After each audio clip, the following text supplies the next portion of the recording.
The morning Samuel Langston rode onto the Atwood property. He had a leather satchel full of numbers and not a single doubt in his mind about what those numbers were going to say. The sun had barely crested the ridge of the Cimarron hills when he came up the long dirt road that served as the ranch's main approach, his roan mare picking her way carefully around the ruts and hollows that pocked the earth like old wounds. It was the spring of 1884.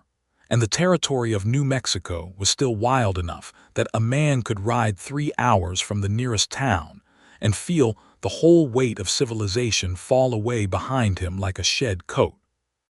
Samuel had made that ride from Cimarron itself, hired out by the Consolidated Land and Trust Company of Santa Fe, and his instructions had been simple and delivered in the clipped, businesslike voice of Mr. Harold Greer, the company's regional director.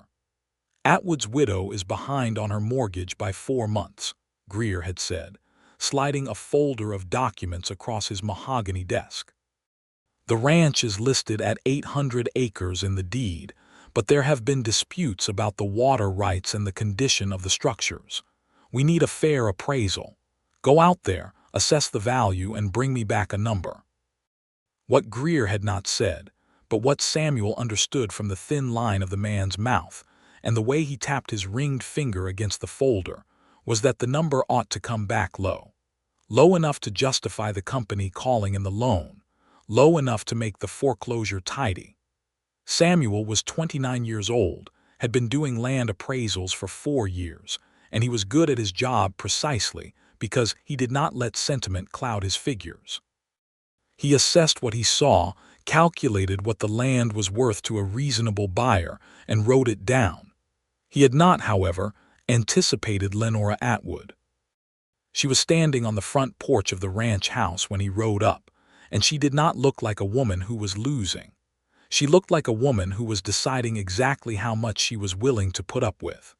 She was somewhere around 30, with dark auburn hair pinned back in a practical knot that the wind had done its level best to undo, and she wore a canvas work shirt with the sleeves rolled to the elbows. Her hands were on her hips, and her dark eyes were tracking his approach the way a hawk tracks a field mouse, not with malice exactly, but with a kind of calculating patience that made Samuel sit up a little straighter in the saddle. "You must be the man from the land company," she said when he dismounted, not making it a question. "Samuel Langston," he said, pulling off his hat. "Consolidated Land and Trust out of Santa Fe. I'm here to conduct a property assessment, Mrs. Atwood." "Lenora," she said, "my husband has been dead 3 years. You can call me Mrs. Atwood if you want to waste both our time on formalities, or you can call me Lenora and get on with whatever it is you came to do." He blinked. Most people received him with a kind of nervous cordiality, hovering and offering coffee, and asking anxious questions about what the assessment might mean for them. This woman looked at him like he was a weather condition she had already decided how to dress for. "Lenora," he agreed and held out his hand. She shook it. Her grip was firm and dry, and she met his eyes without flinching. "I'll need to walk the property," he said. "All of it if possible. The structures, the water sources, the fencing, the condition of the grazing land." "I figured," she said. "Come on then. I've got work to do and I can't spend the whole day chaperoning a man with a notebook." She stepped off the porch and walked, not waited for him, walked, toward the barn with long, purposeful strides, and Samuel found himself lengthening his own step to keep up. He pulled out his notebook and started writing the date and the property name at the top of the first blank page.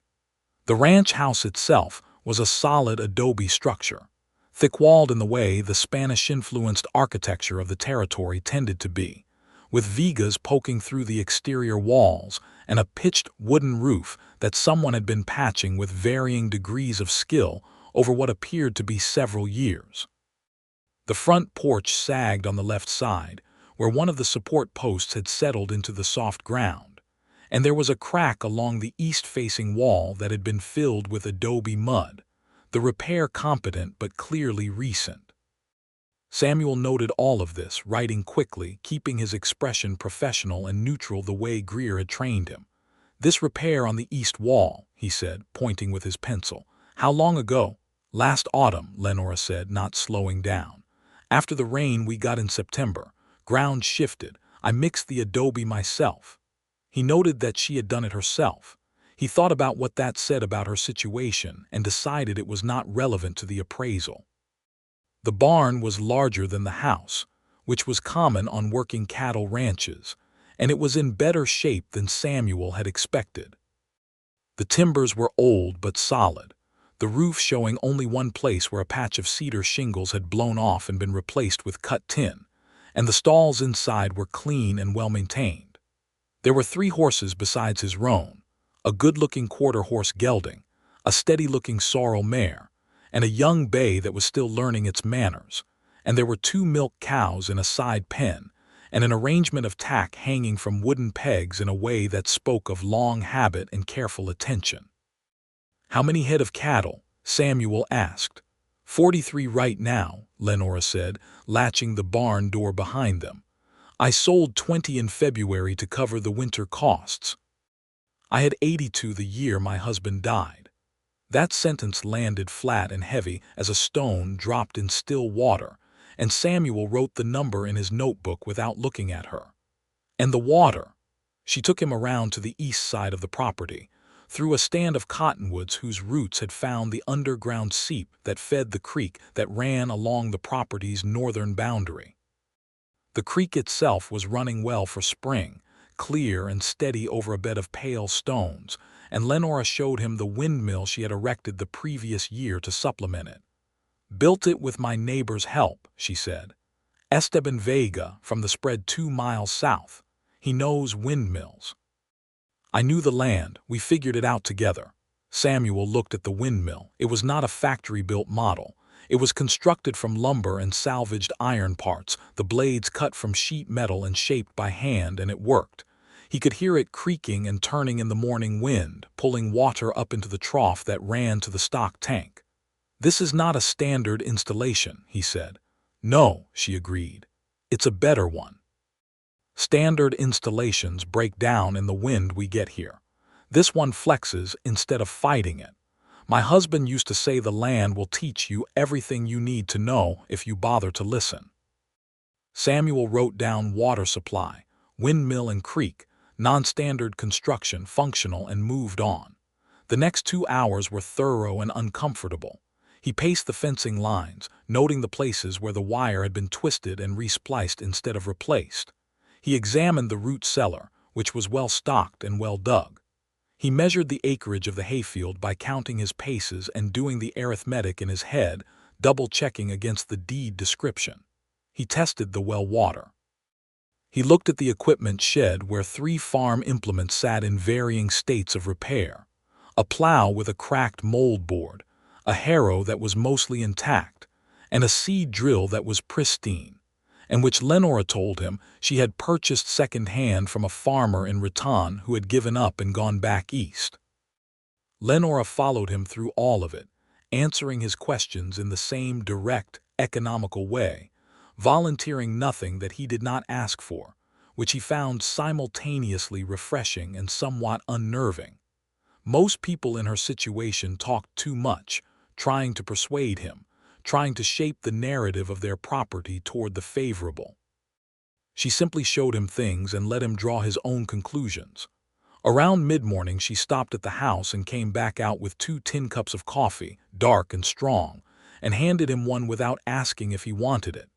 He had been staring at the south fence line, which was in poor condition, 3 posts leaning and a stretch of wire that had been tied rather than stapled, and he accepted the coffee automatically. "Thank you," he said, surprised. "You look like a man who is making up his mind about something," she said, holding her own cup with both hands. "I'd rather you do it with coffee than without." He looked at her. The wind had pulled more of her hair loose and she was squinting into it, looking out across the south pasture where the grass was coming in thin but green. "The south fence is in poor repair," he said. "I know, the posts are next on my list. I've been doing things in order of emergency and the south fence hasn't quite reached emergency yet." She paused. "The roof has." He glanced back at the house. He had noticed the roof. One whole section over the east wing was sagging perceptibly, and the shingles there were warped and gapping. If he had to guess, it was letting rain in. "Has it been leaking?" he asked. "Only when it rains," she said, with such perfect deadpan delivery that he actually looked at her to see if she was joking. She was, just barely. The corner of her mouth had turned up by a fraction. He felt something shift in his chest that he did not analyze right away because it was not professional and he was here to do a job. "I'll need to assess the roof as a structural liability," he said. "Assess away," she said. He wrote it down. Roof, east wing, structural compromise, active leak likely, significant deferred maintenance. When they came back around to the front of the house, she showed him the woodpile and the smokehouse and the small kitchen garden that was just starting to push green shoots through the dark soil. There were rows of beans and squash and something she called chicos, the dried corn that was a staple of the territory's cuisine, and the whole garden was bordered by a low adobe wall that she had clearly built herself, stone by stone, to keep the rabbits out. "You built this wall yourself too?" he asked. "Most things on this property I built myself," she said. "Or fixed myself, or figured out myself, or did with whatever help I could trade for. That's what it means to run a ranch alone." The word alone sat in the air between them for a moment. "Do you have children?" he asked, because it was relevant to the assessment, at least in terms of labor resources. "A daughter," she said. "Clara. She is 8.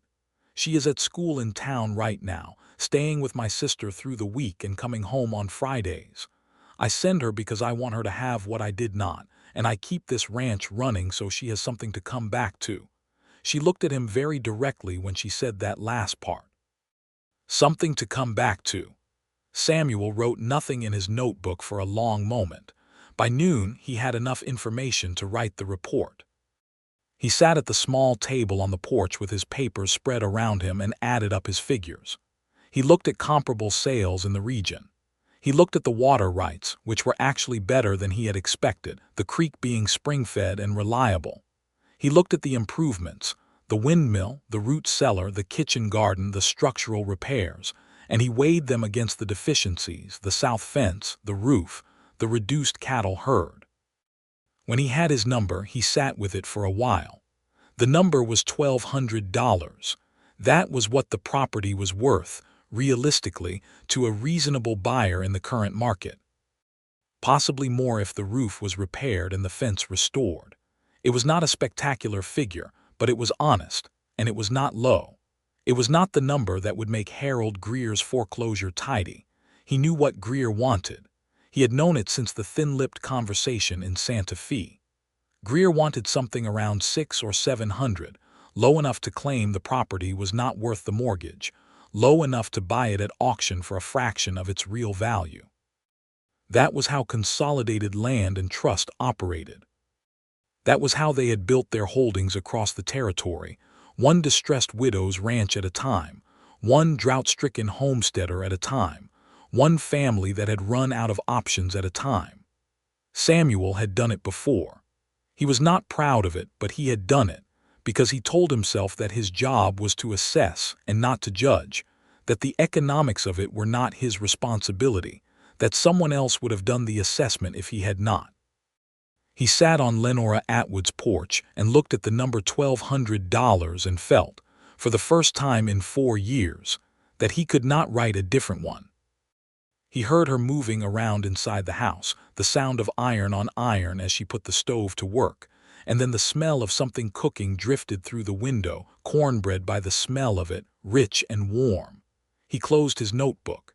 He sat with his hands flat on the table. Then he opened it again and wrote the number down, $1,200, true value assessed.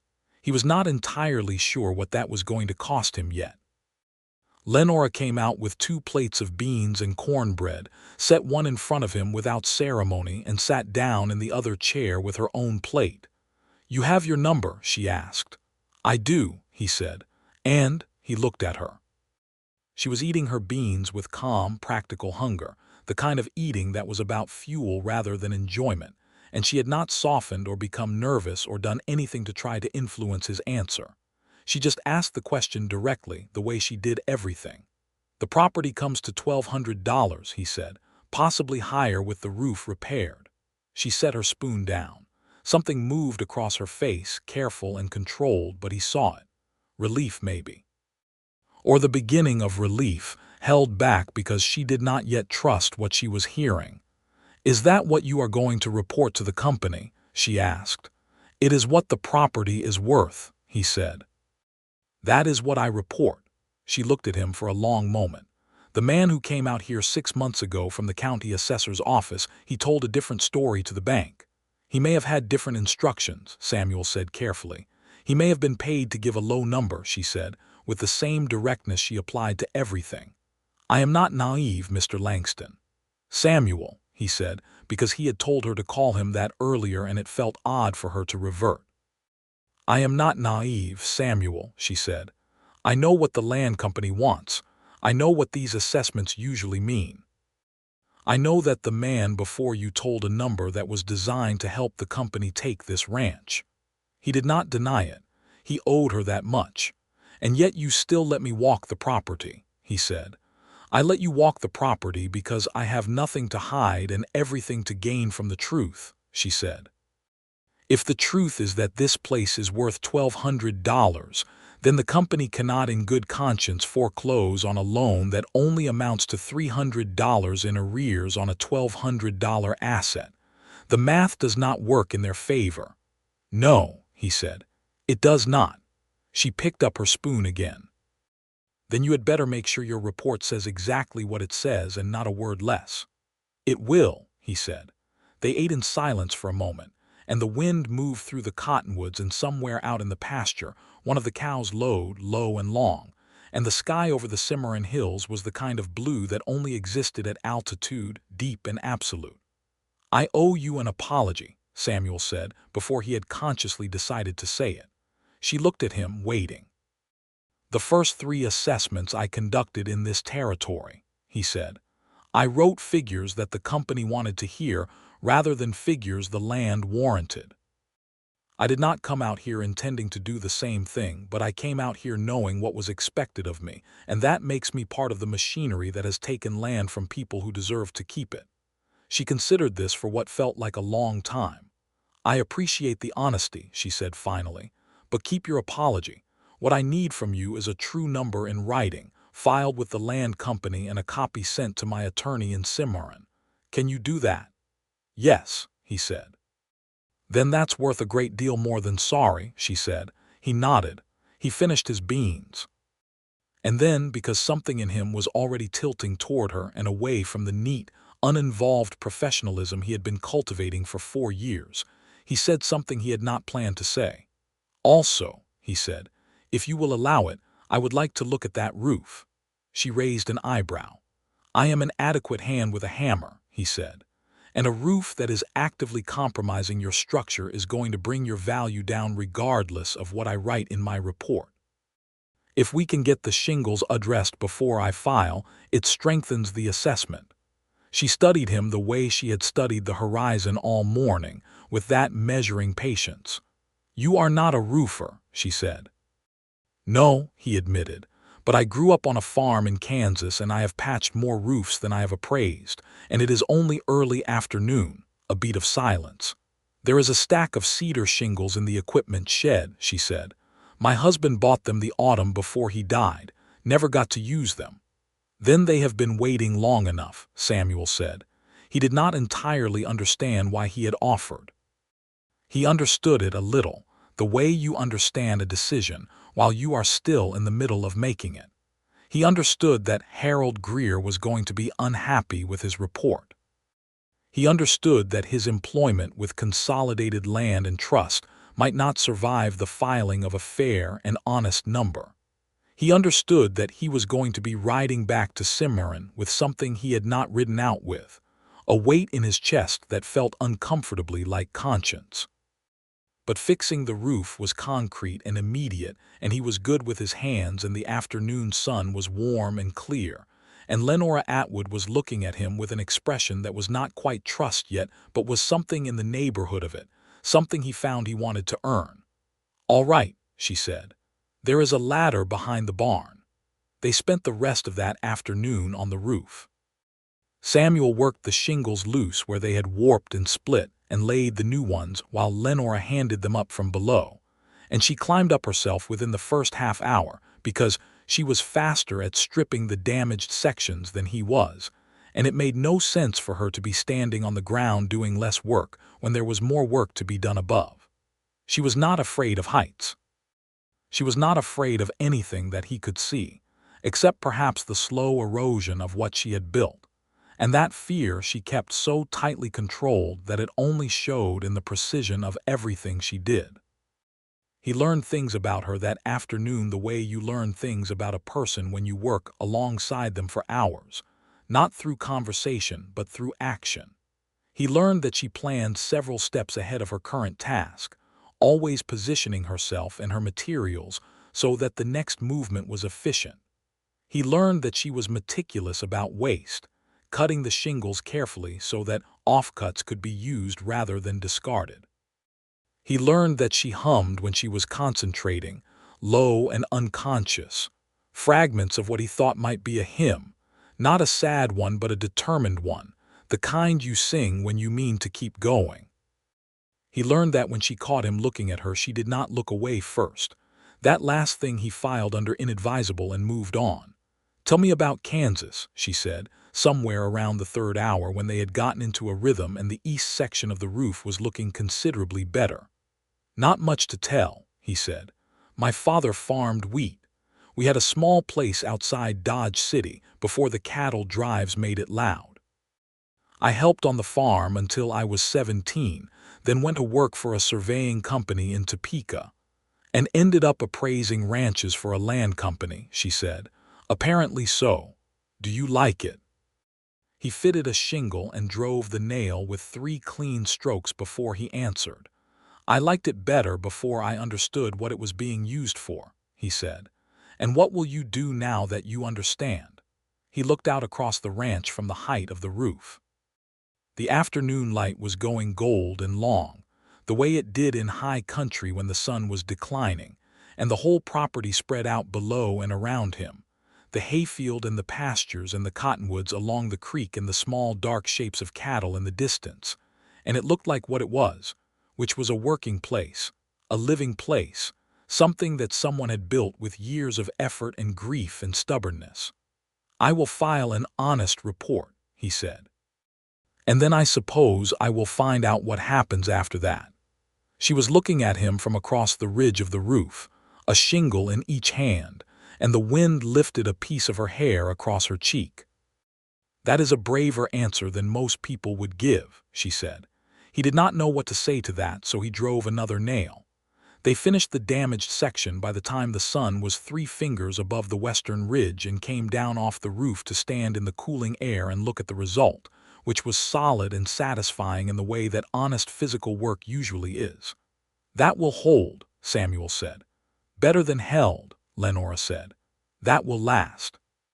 He gathered his tools and she carried the leftover shingles back to the equipment shed, and when they met again in front of the house, the evening star was just visible, and the air had taken on the cool mineral edge that came to the high desert at dusk. "You should stay the night," she said. "The road back to Cimarron is rough in the dark and your horse has had a long day." He should have said no. He had a room reserved at the Cimarron Hotel and a report to write and a conversation with Harold Greer to dread. "I do not want to impose," he said. "You fixed my roof," she said. "You can sleep in the spare room. Supper is at 7 and there is a water basin in the hall." She said it the way she said most things, like the decision was already made, and she was simply informing him of the relevant facts. "Thank you," he said. "I will take you up on that." He cared for his horse and then washed up and came to the kitchen table where she had made a meal from what the ranch produced, beans again but different ones, spiced with dried chilies and served with the remainder of the cornbread and a cold slice of venison from something she had hung in the smokehouse.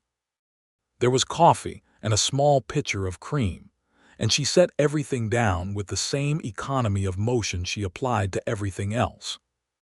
Over supper she told him about the ranch, not the financial facts he had already documented, but the history of it.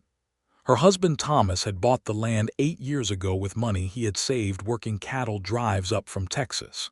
He had been a hard-working, decent man who knew cattle and horses, and who had loved the land with the kind of quiet, consistent devotion that was better than passion because it lasted. They had built the house together and added the barn in the 2nd year and had Clara in the 3rd year and had been, by all accounts she gave him, genuinely happy. He died of pneumonia, she said. The winter of '81. He was fine in November and gone by January. She said it simply, the way you say things that you have said enough times that the saying of them has worn smooth, the sharp edges long since rounded down by repetition. Clara was 5. She barely remembers him now, which is both a mercy and a grief. I am sorry, Samuel said. He would have liked you, she said, which was such an unexpected thing to say that Samuel looked up from his coffee. He had no patience for dishonesty either. It was the thing he was most particular about. He used to say that a man who lies about small things has already decided he is more important than the truth, and a man who thinks that will lie about anything. Samuel turned his cup in his hands. I have not always been the man your husband would have liked, he said. No, she agreed. But you made a choice today. That matters. He thought about the choices he had made over 4 years with consolidated land and trust. He thought about the faces of the people whose land he had undervalued, faces he had kept blurry and abstract in his memory because they were easier to live with that way. He thought about what it had bought him, a steady salary and a room in Santa Fe and the professional reputation of a reliable company man. He thought about whether any of that was worth what it had cost. What will the company do when they receive your report? Lenora asked. Contest it, Samuel said. Possibly send a second appraiser. Greer will argue that the roof damage and the fence condition warrant a lower figure. The roof damage, she said, is largely repaired. He almost smiled. So it is. And the south fence is the worst section. If you had the posts reset and a stretch of wire replaced, it would no longer be a significant liability. She nodded, already calculating. Esteban's oldest boy is good with fencing, she said. I can trade him labor for it. Then I would suggest you do so before the company sends a second appraiser, Samuel said. She looked at him. You are coaching me. I am giving you information that is relevant to your situation, he said carefully. That is a very diplomatic way to say that you are coaching me, she said. And there was the corner of her mouth again, barely, the suggestion of warmth that she kept so carefully in reserve. Is it working? He asked. Reasonably well, she said. He slept that night in the spare room, which was small and clean and smelled of cedar from the chest at the foot of the bed. And he lay awake for a while listening to the sounds of the ranch at night, the wind in the cottonwoods and the occasional low calling of the cattle and somewhere distant a coyote working its way through the dark. He thought about the report he would write in the morning and about Harold Greer's response to it, and about what he was going to do next with a career that he suspected he was in the process of ending. He thought about Lenora Atwood with her sleeves rolled up and her hair coming loose in the wind, and the flat, quiet courage she carried through everything she did. He thought about the way she had said, keep your apology and help me fix the roof, not cruelly but practically, redirecting his guilt into something that actually had utility. He thought about the fact that he had driven nails on her roof for 3 hours and had not for a single moment of those 3 hours thought about Harold Greer or the report or his career, and that the absence of those thoughts had felt like setting down a load he had been carrying longer than he realized. He filed that under the category of things he would think about more carefully later and went to sleep. In the morning she had coffee ready when he came out of the spare room, and they sat on the porch in the early light while the ranch came awake around them.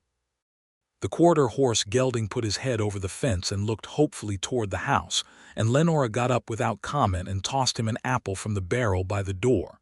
His name is Duke, she said, coming back to the porch. He came with the ranch. He is not very bright, but he is dependable, which is more than you can say for most.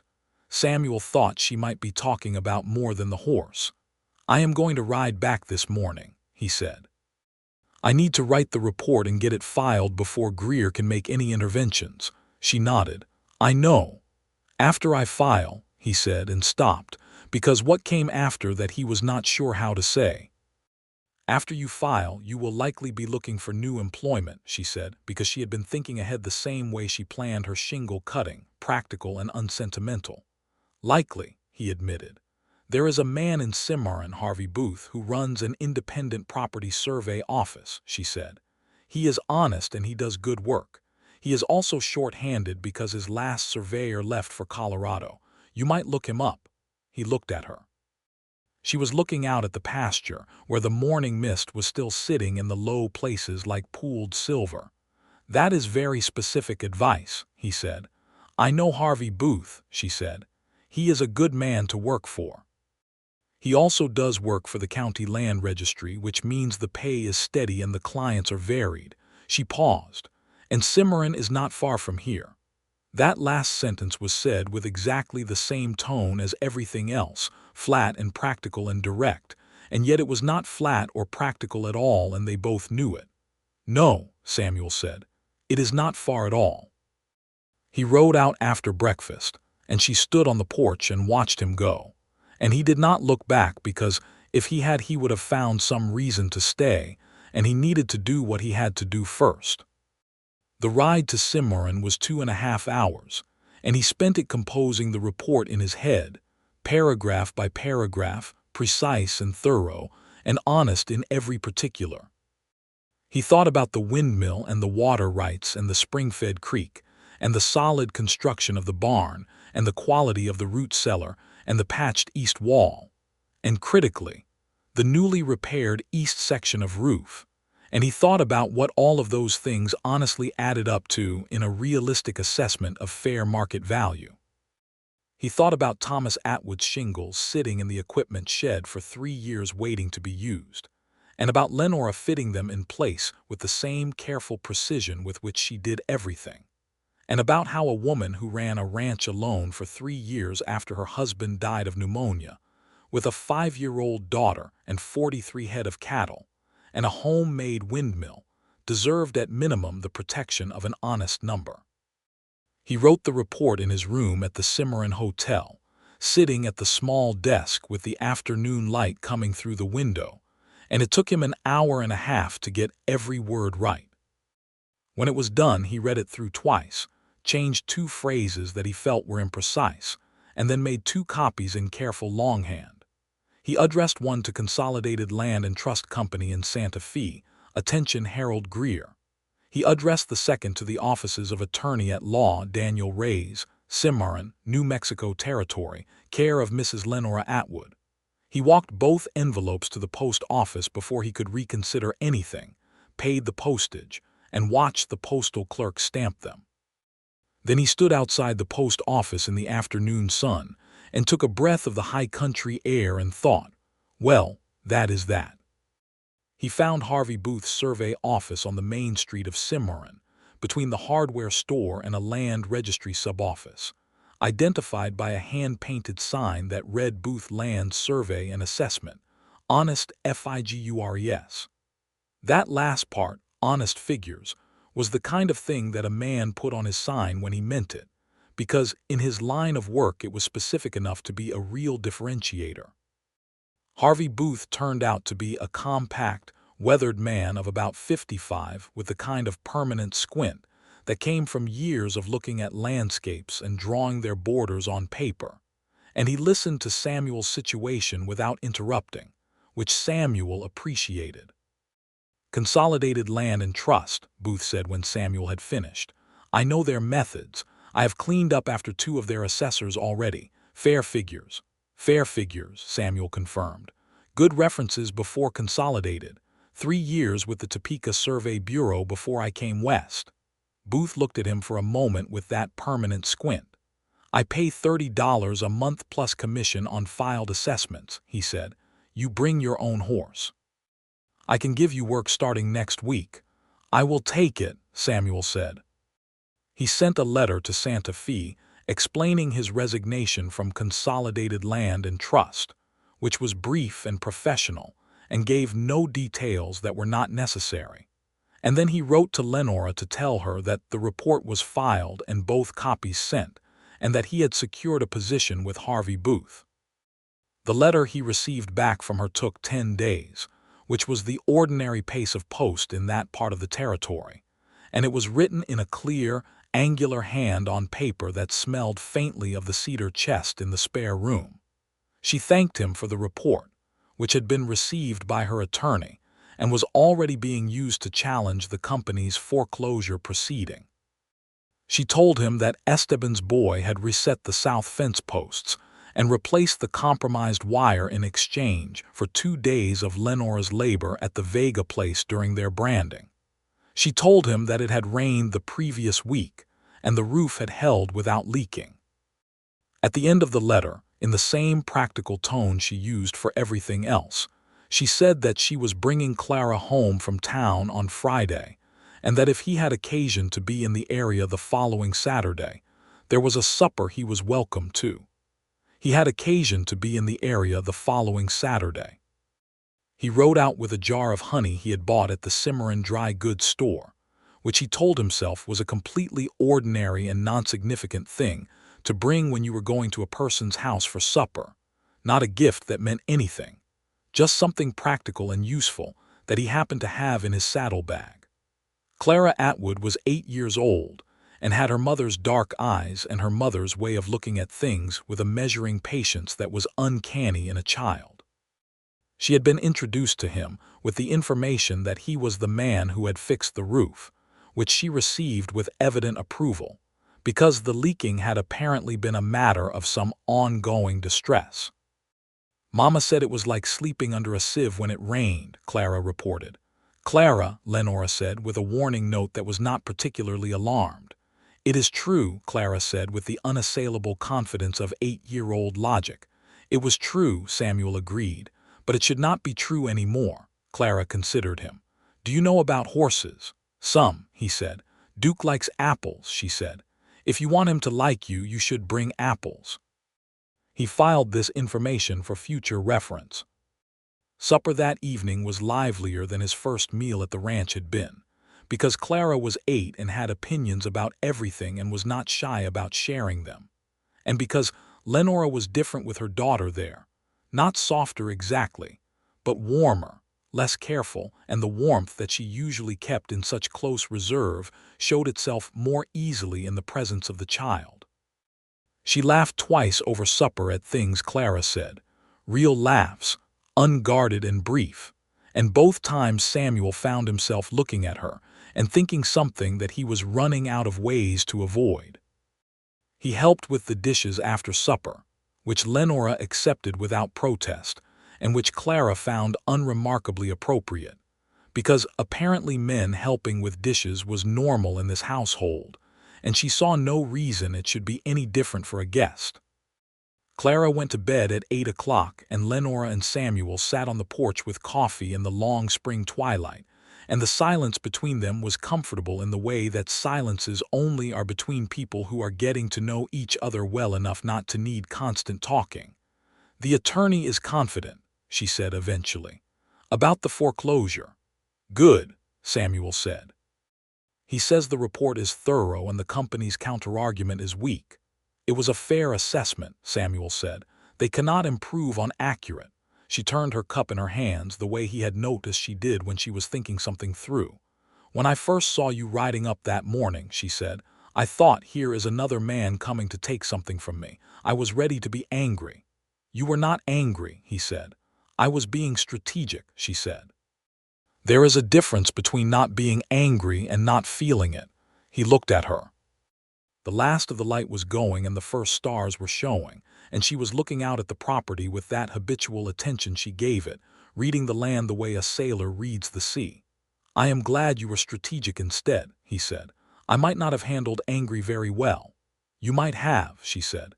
You seem like a man who can take a fair amount of straight talk without falling apart. I try to be, he said. She turned to look at him then directly in the way she had from the first moment. Why did you offer to fix the roof? She asked. He had been thinking about how to answer that question for the better part of 2 weeks. Because it needed doing, he said. And because I wanted to do something that was actually useful after spending the morning doing something that I was not sure was. That is an honest answer, she said. I am trying to get better at those, he said. The corner of her mouth turned up. Not just the corner this time, most of her mouth. You are making progress, she said. He came back the following Saturday and the one after that. He brought apples for Duke on the second visit, which Clara noticed and approved of. And on the third visit he spent the afternoon helping Esteban Vega, who had come over to look at the well pump, which had developed a grinding noise that boded poorly. The three of them worked on the pump through the afternoon and fixed the problem, which turned out to be a worn leather seal that Esteban had a spare for in his equipment stores. Esteban was a broad, cheerful man of about 40 with calloused hands and a frank, assessing manner not unlike Lenora's own, and he had clearly decided to make up his mind about Samuel based on how he worked, which Samuel thought was a very reasonable approach. By the time the pump was running smoothly again, Esteban had apparently decided the verdict was favorable, because he clapped Samuel on the shoulder in a way that was either encouraging or potentially bruising and invited him to a family supper the following week. You should come, Lenora told him when Esteban had ridden home in the evening. The Vega family is important to this ranch. Esteban has been a better neighbor than most people are to their own kin.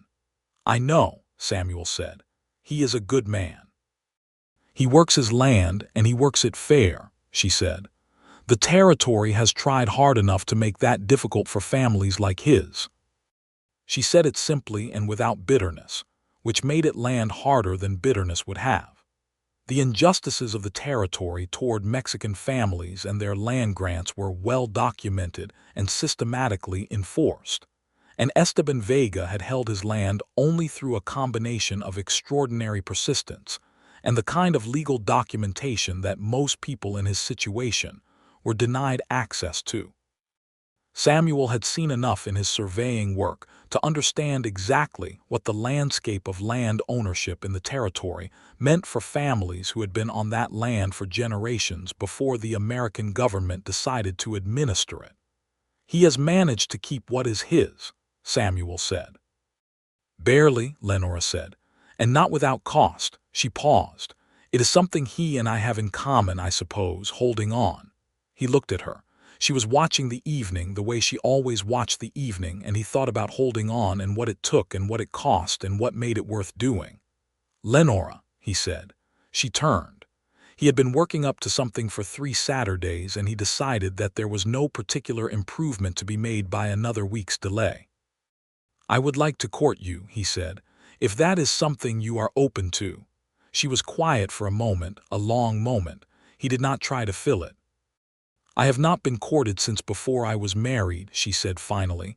I am not sure I remember how it is supposed to go. Neither am I, he admitted. I have not done it well before. Badly then, she said. Together, that seems fair. He laughed. He had not laughed in that uncomplicated, unguarded way in longer than he could readily account for, and it surprised him enough that he laughed again at the surprise. And then she was laughing too, quietly, in the growing dark, and Duke poked his head over the paddock fence and regarded them both with obvious incomprehension. The summer of 1884 was a good summer on the Atwood ranch. The hay came in well, and Lenora's cattle herd held steady, and the creek ran through July without dropping, which was better than most years, and the roof held through 3 significant rainstorms with no leakage whatsoever. Samuel rode out every Saturday and sometimes on Sundays, and he began to know the ranch the way you know a place that you have worked in and cared about, not in the abstract numerical way of his assessments, but in the particular and specific way of a person who has put their hands into the soil and their weight onto the beams. He knew which board on the porch steps creaked. He knew that Clara's bay horse had finally learned its manners and was turning into a decent young riding horse. He knew that Lenora kept a small book of pressed wildflowers in the drawer of the kitchen dresser, specimens she had collected from the ranch over the years, identified in her own handwriting with their common and Latin names, a habit she had started in her first year there, as a way of learning the land. He knew that she was afraid of one thing, not heights and not hard work and not the company's lawyers, but of loving something and losing it, of building something and watching it dismantled from under her, the way the pneumonia had dismantled what she and Thomas had built together. He knew it not because she said so directly, but because of the way she was careful, always careful, about everything she allowed herself to count on. He was careful, too. He moved in the pace she set and asked nothing she was not ready to give and was simply, consistently, there. Saturday after Saturday, hammer when it was needed, company when it was useful, silence when that was better. He helped her rehang the barn door that had been drooping on its hinges since winter. He helped her move the cattle to the east pasture when the west was grazed down. He helped Clara practice her arithmetic on Sunday afternoons, which Clara accepted with the same pragmatism with which she accepted most things, and which seemed to amuse Lenora, who watched from the doorway sometimes with an expression that had both parts to it, tenderness and something careful. In August, he went to supper at the Vega place as he had been invited, and spent the evening at a long table with Esteban and his wife Rosaria, and their 5 children ranging from 4 to 17, and was fed enough food to provision a small expedition, and came away with the clear impression that Esteban had invited him specifically to put him in a social context and see what he was made of. He seemed to have passed whatever test had been administered, because Esteban's handshake when he left was warm and direct.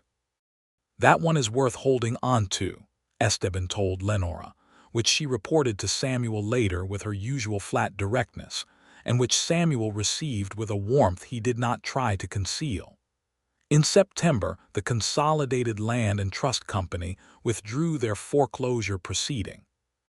Lenora's attorney, Daniel Reyes, sent her a letter informing her of this development in formal legal language, but she read Samuel the relevant passage over coffee on a Saturday morning with her voice entirely level and her eyes suspiciously bright. "Does this mean what I think it means?" Samuel asked. "It means they cannot force the sale," she said. "It means the property is secure. It means I need to be current on the mortgage, which I can manage if I sell 10 head in October when prices are good." She set the letter down on the table. "It means the ranch is mine." "It was always yours," he said. She looked at him. "You know what I mean." "I know," he said. "I know what I mean, too." She was quiet for a moment. Then she picked up the letter and folded it and put it in the kitchen dresser drawer, next to the book of pressed wildflowers, which he thought was the most Lenora Atwood thing he had ever seen her do. October came in with cold nights and warm days, the best autumn weather the territory could produce, and the cottonwoods along the creek turned gold and the air had a clarity to it that made the distances look like they had been cut from glass. Samuel rode out on a Saturday when the sky was so blue it looked like something you could only get once, and found Lenora not in the house or the barn, but down by the creek, standing in the shade of the cottonwoods and watching the water. He tied his horse to a fence post and walked down to her. She heard him coming and did not startle, just tilted her head slightly to acknowledge his presence. "It is beautiful this time of year," she said. "Yes," he agreed, looking at the creek and the gold leaves and the reflections dancing on the water. She turned to look at him then with the same directness she had used since the first morning, and he could see that she had been thinking about something for a while and was now going to say it. "I have been thinking," she said. "I would be surprised if you had not," he said, the corner of her mouth. "I have been thinking about what I want," she said. "Not what I need, which I am very good at identifying. What I want." He waited. "I want to stop being alone," she said. "I want Clara to have a father who is present and who is good. I want someone to sit with me on the porch in the evening who is not leaving in the morning." She said it all in the same level practical tone, but there was nothing practical about it. "I want you," she said, "if you are of a similar mind." He looked at her for a moment, at the woman who had handed him coffee and shown him her land and told him to keep his apology and help fix the roof, who had made her own windmill and mixed her own adobe, and held on to her property through 3 years of loss and pressure and difficulty, with no one at her side, but a good neighbor and her own considerable determination. "I have been of a similar mind," he said, "since approximately the 2nd hour of the property assessment." "That is early," she said. "You handed me coffee," he said, "without asking. I have never recovered from the efficiency of it." She laughed, the unguarded one, the good one. The creek ran over its pale stones, and the cottonwood leaves came loose in a small gust, and turned in the air like soft gold coins, and somewhere overhead a red-tailed hawk called once, the long territorial cry of a creature in its element. He took her hand. She looked down at their joined hands and then up at him, and the careful reserve that lived in her expression when she did not know yet whether something was safe came loose, just a little, just enough. "We would have to tell Clara," she said. "I know," he said. "Do you think she will mind?" Lenora thought about it, which meant she thought about it seriously and not just as a rhetorical question. "She likes you," she said. "She told me you are the only grown man she has met who does not try to make her talk about things she does not want to talk about. She is a person with preferences," Samuel said. "I try to respect those." "That is exactly what she said you did," Lenora said. Almost word for word. They walked back to the house together, hand in hand, through the long October light.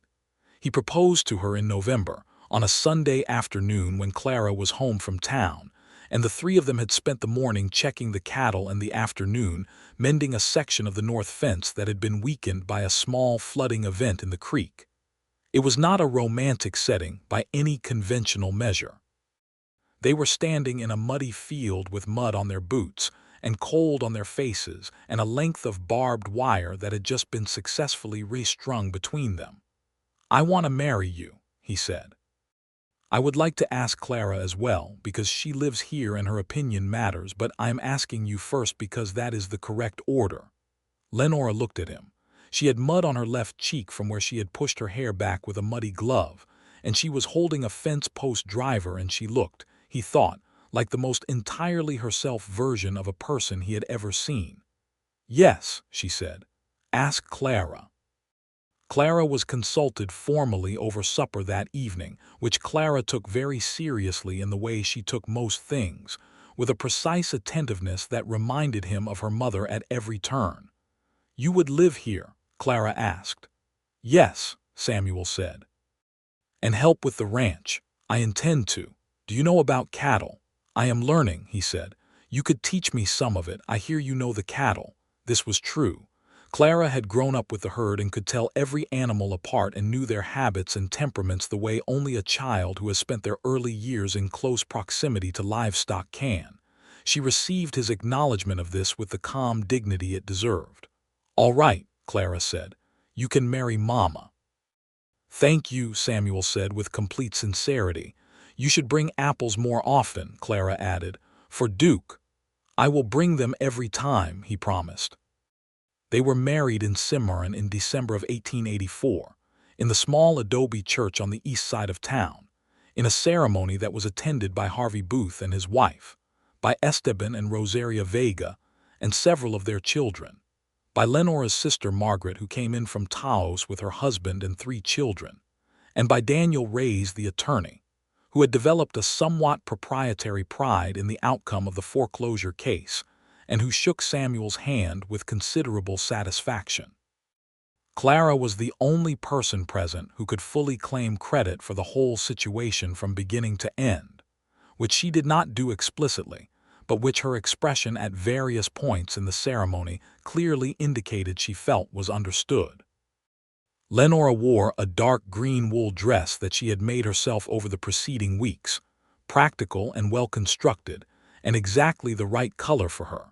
And she walked into the church with her chin up and her eyes clear, and took Samuel's hand at the altar without any of the trembling uncertainty that sometimes attended such moments. Because Lenora Atwood did not do things she was not sure about, and she was very sure about this. He was sure about it too. He had never been more sure about anything. The winter was cold but manageable, and they settled into the rhythms of the ranch together with the same practical attention that Lenora applied to everything, working out who did what and why, dividing the labor in ways that made sense for the land and the season and their respective skills. Samuel was better with the structural and mechanical work and took over the fence maintenance systematically, working section by section through the property until every post was set solid and every wire run tight. Lenora managed the cattle and the finances and the garden and the kitchen, not because Samuel could not do those things, but because she knew them better, and there was no sense in efficiency for its own sake when competence was available. They talked in the evenings after Clara was in bed, and Samuel discovered that Lenora had opinions about everything: the territorial government, and the condition of the county roads, and the management of the local water rights, and the school curriculum, and what Clara should be reading, and the varieties of seed that performed best in the high desert soil, and the character of their various neighbors, and the mechanics of the windmill, and the question of whether the United States government had any intention of dealing fairly with the Jicarilla Apache people, whose ancestral territory spread across the hills to the north. On this last subject she had particularly strong views, having watched the systematic displacement and confinement that had been ongoing for decades with the clear-eyed anger of a person who recognized injustice because she had been positioned to take advantage of it, as most settlers were, whether they acknowledged it or not. "This land was theirs," she said once, looking north toward the hills in the late winter light. "All of it. And we are here because they were removed, and I do not think any amount of roof fixing and fence mending makes that simply fine." "No," he agreed, "it does not. I do not know what to do about it," she said, "except to say it plainly and not pretend otherwise." "That is more than most people manage," he said. She turned to look at him. "You are very good at agreeing with me," she said. "I agree when I agree," he said. "You will notice that I pushed back last Tuesday about the seed drill." "You were wrong about the seed drill," she said. "I was wrong about the seed drill," he admitted. "But my willingness to disagree was genuine." She was quiet for a moment. "I know," she said. "That is one of the things I value about you. You do not simply agree to smooth things over. You are honest even when it makes things less comfortable." "I am trying to be," he said. She put her hand over his on the porch railing. "You are succeeding," she said. Spring came again, the spring of 1885, and the ranch was different from the one Samuel had ridden onto 14 months earlier. The south fence was solid all the way around. The roof was tight and dry. The windmill had been improved with a small modification Samuel had figured out from a book Harvey Booth had in the office, a governor mechanism that kept it from overspinning in the strong spring winds, and Esteban had come over to see it and pronounced it a genuinely useful improvement and asked to copy the design, which Samuel was glad to share. The herd had grown.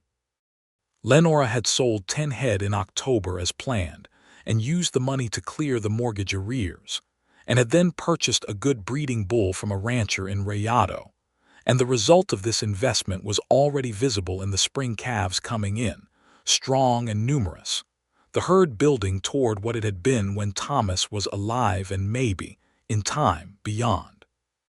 Clara came home from school in Cimarron on Fridays and was home through the weekend, and this arrangement was working reasonably well, though Lenora was starting to think about whether they might be able to manage schooling closer to home once the territorial school system expanded, which it was supposed to do within the next several years. Clara herself was of two minds about the situation, valuing her weeks in town for the social experience and the books and the quality of instruction, but missing the ranch with an obvious longing that she expressed by spending the entirety of Saturday morning going around to every animal on the property and speaking to each of them at length about what she had been doing in their absence. Samuel found this deeply endearing and made no comment on it except to ensure that he was never between Clara and the paddock fence on Saturday mornings. It was in the early summer of 1885 that Lenora told him quietly one morning before they had even finished their coffee that she thought she was expecting. He set down his cup and looked at her. She was watching him with that measuring patience, reading his response the way she read the land, and so he made sure his response was the true one, which was an emotion so large and uncomplicated that he did not have an immediate word for it. "Are you certain?" he asked. "Certain enough," she said. He reached across the table and took both her hands in his. She looked at their joined hands and then at him, and the careful reserve that she usually kept in place was entirely, completely gone. He said, "That is very good. I thought you might think so," she said quietly. "I thought the same." Clara was informed at supper that evening with the same directness that Lenora applied to all important things, and Clara received the information with a brief silence during which she was clearly processing it against every relevant piece of information she possessed. "A baby," she said. "Yes," Lenora confirmed. "Will it sleep in the spare room?" "To begin with," Lenora said. Clara considered further. "I will need to teach it about Duke," she said. "Eventually, yes," Samuel agreed. "And the calves," Clara said. "It will need to know about the calves. Especially not to startle them." "That is very important information," Samuel said seriously. Clara nodded, satisfied that she had identified her role in the new arrangement, and applied herself to her supper with the air of a person who has decided that things are generally in order. The summer was full and warm, and Busy and Lenora worked at the ranch with the same tireless practicality she applied to everything, adjusting gradually for what her body required without complaint, because complaining about things you could not change was, in her view, a waste of time and energy that could be better applied elsewhere. Samuel watched her with a combination of admiration and the slight hovering anxiety of a man who loves someone and is not entirely sure how to be useful in a situation that is not primarily physical labor. He was useful in the ways he could be. He took on more of the heavy work and said nothing about it. He rode to Cimarron for supplies, so she did not have to make the long trip. He read to her in the evenings from the books that Harvey Booth's wife had lent them, and she corrected his pronunciation when he was uncertain, and he accepted correction with good humor. He made sure the wood was in before she needed it, and the water was drawn, and the small economies of the household ran as smoothly as possible. He also found, once or twice, that she was crying in a quiet and private way that she had clearly not intended him to witness, and he learned quickly that the correct response was not to make a large thing of it, but simply to sit near her, and let her be in whatever she was feeling, because she was allowed to miss her husband and mourn the life that had been interrupted and feel the weight of everything she had carried alone, and none of that took anything away from what they had now. He knew that and she knew it, and when he sat with her quietly in those moments, she would eventually put her hand on his arm and say something practical about what needed doing next, and he would agree, and that was enough. The baby arrived in February of 1886, on a night when the wind was high, and the temperature had dropped below freezing, and Samuel had ridden hard to Cimarron for the midwife, Mrs. Paulson, a capable German-born woman who had delivered approximately half the children in the county, and who moved through the business of labor and delivery with the same brisk competence that Samuel was coming to recognize as the signature of people who are genuinely good at important things. The baby was a boy. He was red and loud and healthy, and Samuel held him for the first time in the early morning while Lenora slept, and the wind outside had dropped to nothing, and the dawn was coming up rose and cold over the eastern hills, and he thought about his father's wheat farm in Kansas, and the surveying company in Topeka, and the 4 years of doing someone else's dishonest work, and the morning he had ridden up the dirt road to the Atwood ranch with a leather satchel full of predetermined numbers. And he thought that all of it, every wrong choice and right one, had led here, to this kitchen in the morning light with this small weight in his hands. Clara named the baby. This had been established weeks earlier as the arrangement, because Clara had clearly been composing her list of candidates, and Lenora and Samuel had agreed that she had earned first naming rights by virtue of being a comprehensively reasonable person about the whole development. The name she had chosen was Thomas, after her father. She told them this with a simple directness that made Lenora close her eyes briefly and Samuel grip her hand, and then she said the middle name would be Samuel, which is what she wanted, and that was that. Thomas Samuel Langston was a fine name, and everyone agreed that Clara had done well. The spring of 1886 settled onto the ranch like a gift. The calves were coming strong, and the hay would be good, and the roof was solid, and the fence was tight, and the windmill turned steadily in the morning wind, pulling water up for the stock that grazed in the greening pastures. Esteban Vega rode over in March to look at the new baby and bring a wrapped piece of Rosaria's bread and to shake Samuel's hand with his characteristic thoroughness. And he stayed for coffee and talked about the cattle market and the road conditions and the territorial politics, and went home having said nothing directly personal, which was entirely consistent with his character, but the warmth of his visit was unmistakable. Harvey Booth sent a letter of congratulations and a small package containing a survey map of the Atwood property that he had made up properly, with the water rights noted and the acreage confirmed, and the whole thing signed and sealed in a way that was legally useful and also, Samuel understood, a gift from one honest man to another. Thomas grew. He grew in the enthusiastic, aggressive way of healthy babies, and Clara managed him with the same practical attentiveness she applied to the calves and horses, which proved remarkably effective. And Lenora fed him and carried him with the ease of a woman who had done this before and who trusted her own instincts. Samuel discovered that he had strong opinions about babies, all of them favorable, which surprised him somewhat, and that the experience of being a father was nothing like any abstract preparation he might have done for it, and everything like what it actually was, immediate and specific and particular to this child, this family, this ranch in the Cimarron Hills. By the summer of 1887, the herd was back to 75 head, and Lenora had paid off a full year of mortgage ahead of schedule, which she reported to Samuel on a Thursday evening, with an expression of quiet and absolute satisfaction that was one of the finest things he had ever seen on a human face. The account ledger was balanced, the books were accurate, the property was secure. "You know what this means," she said. "Tell me," he said. "It means we can talk about that north pasture fence," she said. "The cedar posts there are original and they are not going to last another 5 years." He laughed. She smiled at him, the full smile, the one she no longer rationed. "We can talk about the north pasture fence," he agreed. Thomas was walking by then and had taken an immediate and informed interest in the horses, particularly Duke, who was aging with enormous dignity, and had developed a grandfatherly tolerance for small humans that he had certainly never extended to adult ones.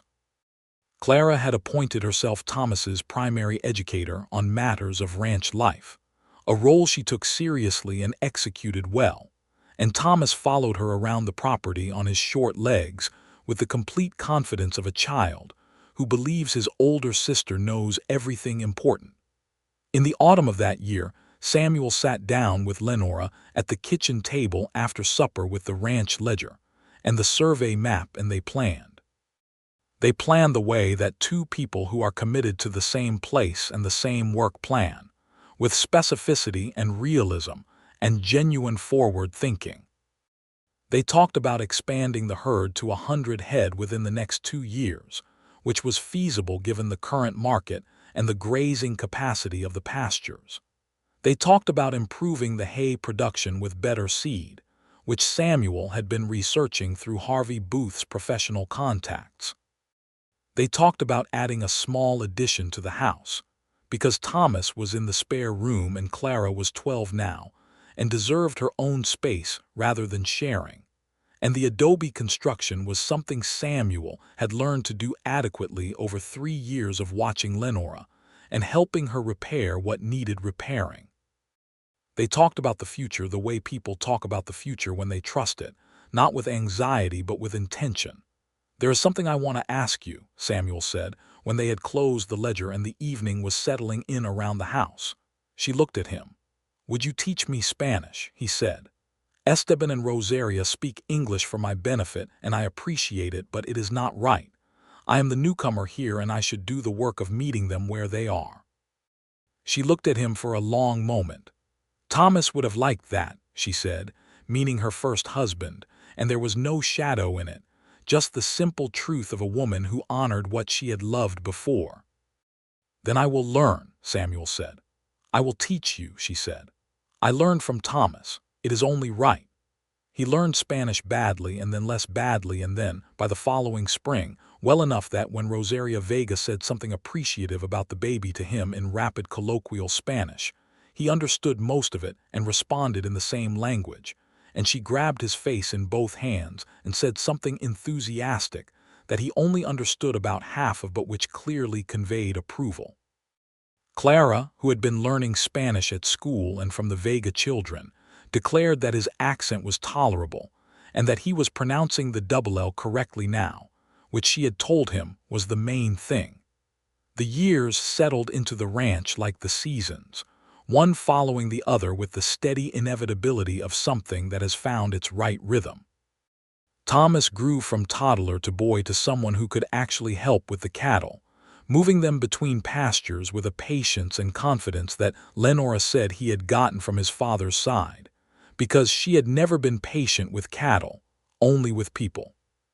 He had Samuel's dark eyes and Lenora's auburn hair and Clara's absolute certainty about everything, which was a combination that was going to cause someone considerable difficulty at some point, but in the meantime made him the most completely himself child Samuel had ever encountered.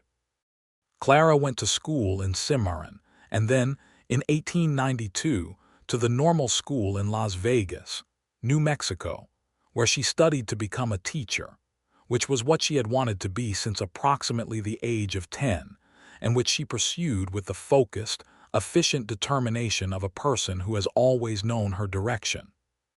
She came home for summers and holidays, and filled the house with opinions about educational theory and the proper organization of information, and the importance of teaching reading as early as possible. And Duke the quarter horse received detailed accounts of all of this on the first Saturday of every visit. Duke was old by then, white around the muzzle and slow on the hills, but sound and sweet-tempered, and he lived to be 23, which was a good long life for a horse. And when he died in the spring of 1893, Clara sat with him for an hour beforehand and talked to him about everything he had seen in his years on the Atwood ranch. And Lenora stood in the barn doorway for a little while with her hands folded, and her expression holding the particular tenderness of someone who is watching their child do exactly the right thing. They buried Duke near the cottonwoods by the creek. "He was a good horse," Samuel said, when they were walking back to the house. "He was the first horse that was only mine," Lenora said. "Thomas bought him for the ranch, but he always went to me. He knew from the beginning." They walked in silence for a moment. "I remember you telling me he was not very bright," Samuel said. "He was not very bright," she said. "He was very good. That is better." He put his arm around her as they walked, and she leaned into him slightly, just for a moment, the way she allowed herself to rest when she was tired and did not feel the need to carry everything alone. Lenora bought a new horse that summer, a dark bay mare from a breeder she trusted, and named her Tuesday for reasons that she declined to fully explain, but which had something to do with the day of the week on which the horse had arrived, and Lenora's private system of categorization. Tuesday was clever and quick, and suited the working demands of the ranch exactly, and she and Lenora developed the kind of understanding between horse and rider that takes years and consistent work, and a genuine mutual respect for each other's intelligence.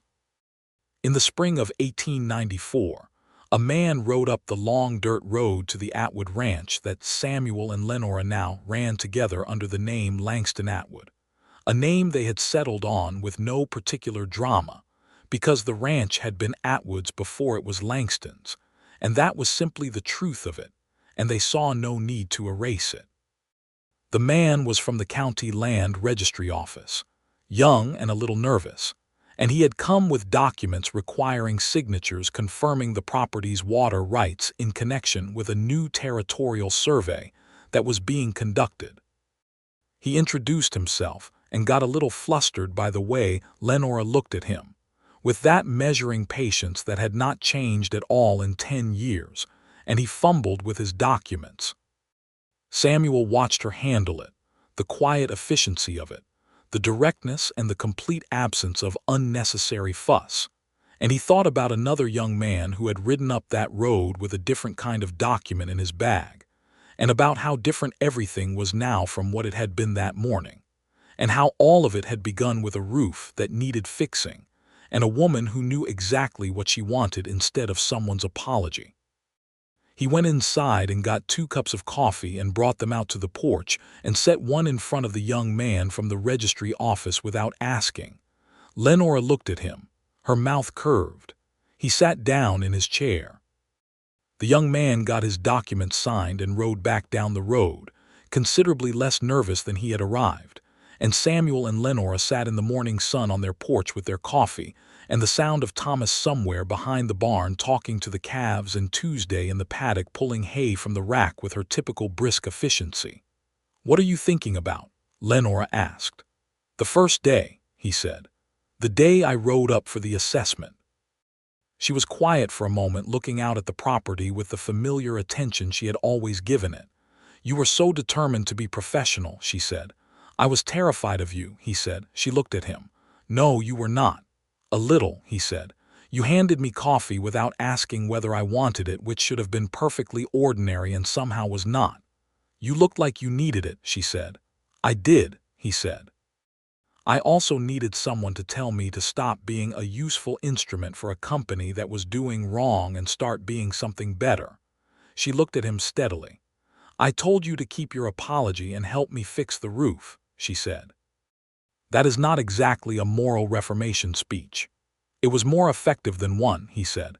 She reached over and put her hand on his where it rested on the arm of his chair, the way she did sometimes in the evenings, the simple anchoring gesture of a woman who has decided to trust the solid things. "The roof is holding," she said. "It is," he said. "The fence is holding," she said. "Every section," he said. "The ranch is holding," she said. "Everything that matters," he said. "Every last thing." She squeezed his hand. He turned his over and held hers, and they sat in the morning on their porch on their ranch in the Cimarron Hills, in the New Mexico Territory, in the spring of 1894, 10 years into a future that had begun with an honest number and 3 hours of cedar shingles, and a woman who knew that the truth was worth more than an apology any day of the week. Thomas came around the barn at a run and shouted something about a calf that needed their attention, and Lenora stood and pulled Samuel up with her, and they went together down to the pasture where the calves were in the new spring grass, and the morning light lay over the whole property like something that had been there all along, just waiting for them to arrive.